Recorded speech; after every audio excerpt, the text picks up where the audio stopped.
Hey, so I wanted to do this video because I get asked this question quite frequently, and that question is, how do I support someone in my life who I love who has an illness or disease and is trying to heal themselves?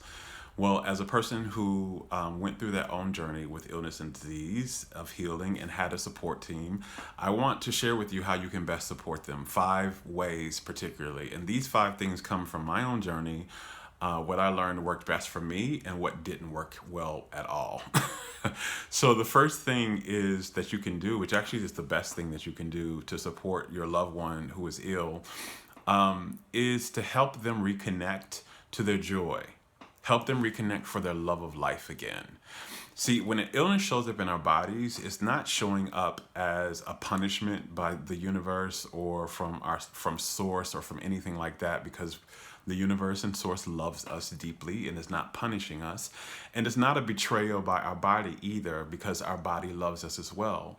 Instead, it's an indicator or a message, if you will. Very similar to how the gas gauge in our car is an indicator and a message that we're running really low on fuel, and the very fuel that our cars need to run well, and we need to stop what we're doing and reach and refuel our cars. It's the same thing with an illness. An illness shows up in our lives most of the time to as a wake-up call for us to stop what we're doing and how we're living and live a life that refuels us and recharges us with the fuel that our bodies need to run well and to survive.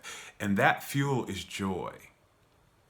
Our bodies were literally created by our souls to experience joy. And so when we are living a life that disconnects us from joy, when we're living a life that's not really authentic to who we really are, that doesn't really nourish who we really are, that doesn't breathe life through us, an illness will show up. And an illness will show up for us to stop and begin to refocus our lives back on joy. So one of the main things you can do is to help your loved one refocus on their lives back on joy. One of the things you can do with them is sit down with them with a few pieces of paper and really ask them what makes them happy. What literally breathes life through them? What gives them a sense of joy in their life? Like for me, some of those things when I did this very exercise was writing and teaching and dancing and singing.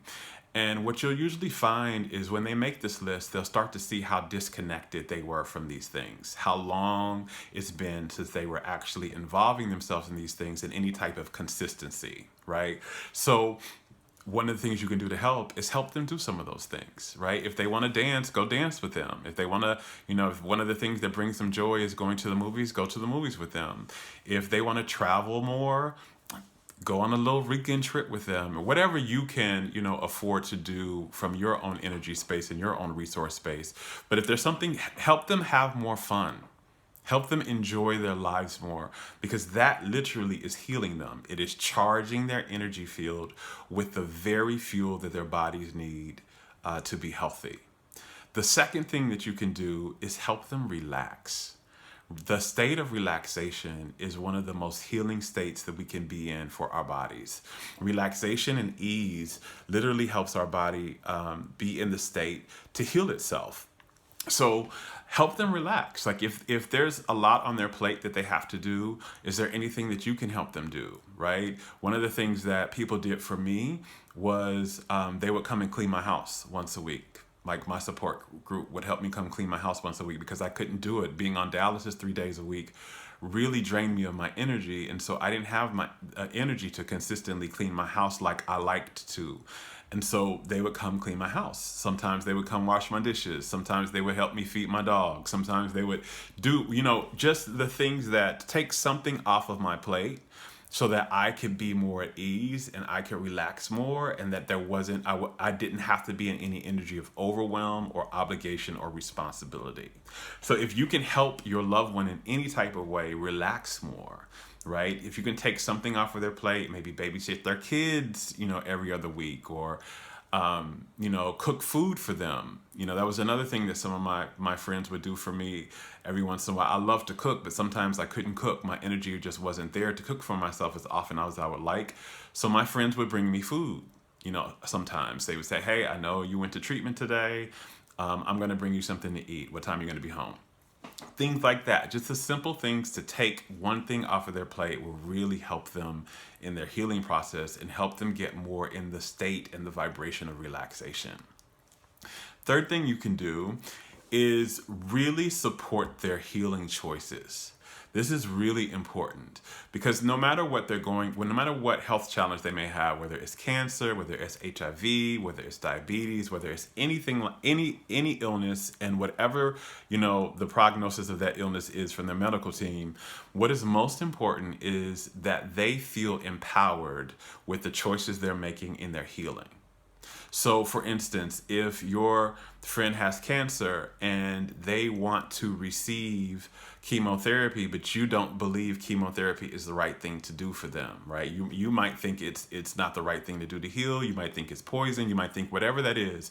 If they really believe receiving chemotherapy is the best thing for them and it's going to help them heal, if you come in and say it's not, what ends up happening is it starts to disconnect them from their own inner wisdom. This is something that happens when when we're diagnosed with some type of chronic illness or disease. There's a lot of external information that comes. You've got stuff coming from doctors. You've got stuff coming from alternative health practitioners. You've got stuff coming from your family that loves you. You've got stuff from you're trying to read stuff and figure out stuff on your own. There's a slew of information that comes, and this information overload, that one of the things that it does, one is it overloads you, and two, it disconnects you from your own inner guidance. You can't hear your soul's wisdom on what's the best way for you to heal when all this external stuff is coming. And so you want to begin to, as the person wants to get rid of all of this so that they can hear this. Insight over external information always. And so if they are receiving some guidance that they're receiving guidance that chemotherapy is the best thing to do for them, if you come in and say, I don't think that's right, that's poison, all of that, you disconnect them from that and you make them feel disempowered. And anytime we're feeling disempowered, we can't heal at the same time. You can't feel disempowered and heal at the same time. So you really want to support them in whatever choice it is, whether they want to go the medical route or they want to go the natural route, whether they want to do this diet or this diet, right? Whether they want to be a vegan or not, whatever it is, if they feel it is the right thing for them to do, support them in that, no matter what. Don't continually, berate their choices. Don't continually be coming in, offering them a whole bunch of advice on what to do, because that disconnects them from their wisdom. Their soul knows two things. It knows exactly what to do to heal, and it knows the fastest path to get there. It knows exactly what to do for their healing, and it knows the fastest path to take to get there. And the first thing, they have to trust it. And if they are receiving a lot of external information, especially if it's from people that you love or an authority figure, that those two voices can disconnect you from your own inner wisdom when they're constantly coming very quickly. So one of the things you can really do to support them, support their choices, even if they disagree with your own, even if you think you know better.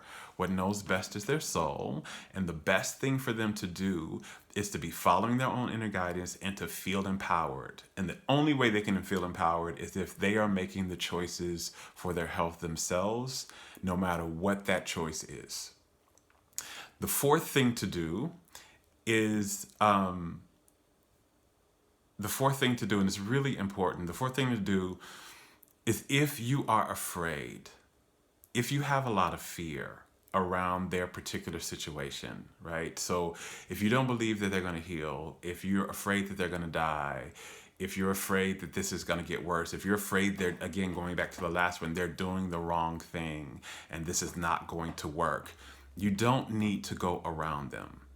Now, this isn't a punishment for you, but this is a deeper understanding. Because we are soul beings, we are made of energy, and we all share energy, and we especially share energy, and we especially attune our energy to the people that we're close to.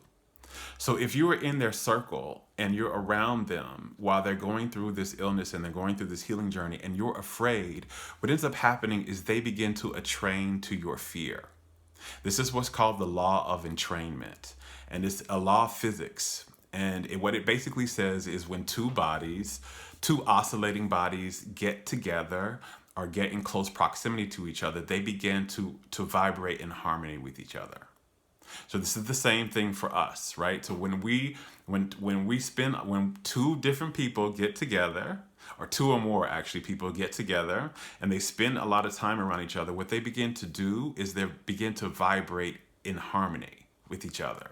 You see this a lot with, for example, they've done, studies around this with a lot of women who live in the same household together, who may be, roommates in an apartment. Their menstrual cycles will start to sync up. They'll have their menstrual cycles at the same time. They found this with people, married couples, when they go for walks, they start to, their pace of their walks and the pace of their breathing, and all of that starts to have the same pace. Right? And they've done countless studies on this, and they found that we entrain to each other. And so when you are afraid and you don't believe that they're going to get better, or they're going to heal, or they're doing the wrong thing, and you keep going around them, you are going to entrain them to your fear. And once they hold the fear inside of them that they can't get better, even if they don't understand where this is coming from, right? They'll start to be afraid that they can't get better. They maybe start to doubt that if they're doing the right thing with their treatment process, all of that. And the very minute fear gets in their consciousness, they cannot heal, because fear is a toxin. It further toxifies the body, and it operates the stress responses in the body. It does not help the body relax, and it does not help the body heal. So the last thing they need is fear in their energy field. So if you're afraid, just kind of lie back for a minute until you can begin to just be more positive, be more hopeful, have more optimism around their outcome, so that your energy adds to their healing process instead of takes it away. The last thing to do in following this kind of same thing with understanding entrainment is to take good care of yourself. I know a lot of times when we have someone in our lives who is going through an illness, we become a caregiver, and we want to help really support them, and we give to them, and we want them to really be at ease and relaxed. And a lot of times we'll do this at the expense of our own well-being. We'll overgive, we'll be overwhelmed, we'll take on too much, and what you'll end up doing is making your own self sick in the very process of trying to help somebody be well. And you don't want that. And also you don't want that either, because if you're in overwhelm and you're drained of your own energy and you're feeling depleted, if you continue to go around them, one, because of entrainment, they're also going to start to feel drained and depleted. And two, because we are soul beings, and again, we connect energetically, and we're corded to each other, especially when we're in relationship with each other. What ends up happening when you're drained and you're depleted and you show up in that relationship with them, you pull energy from them. You literally pull energy from them through the cord between you two. You're pulling energy from them. And the very energy that they need to try and be recharged and fueled in their body so they can heal, you are pulling it out for your own self, right? Even if that's not what you're meaning to do, this is not something you're intentionally going into the relationship to try and do, but this is how this works. This is how energy works. This is how energy relationships work. When you're depleted and you show up in a relationship depleted, and you're tired and you're drained and you're overwhelmed, what you start to do is you start to siphon energy to them so that you can be charged, and they are actually the ones that needs to really be receiving the energy to be charged. So those are really the 5 ways that you can best support someone who is trying to heal themselves from an illness or disease. It's all about really love and connection and joy, and making sure your energy is very clean and clear when you show up to be of support to that person. If you do these things, I promise you'll find that the person, one, receives it well and is very appreciative of this, and then 2, that it really aids and supports in their healing journey. Thank you all for this questions. I hope it helps you. Till next time, much love. Bye.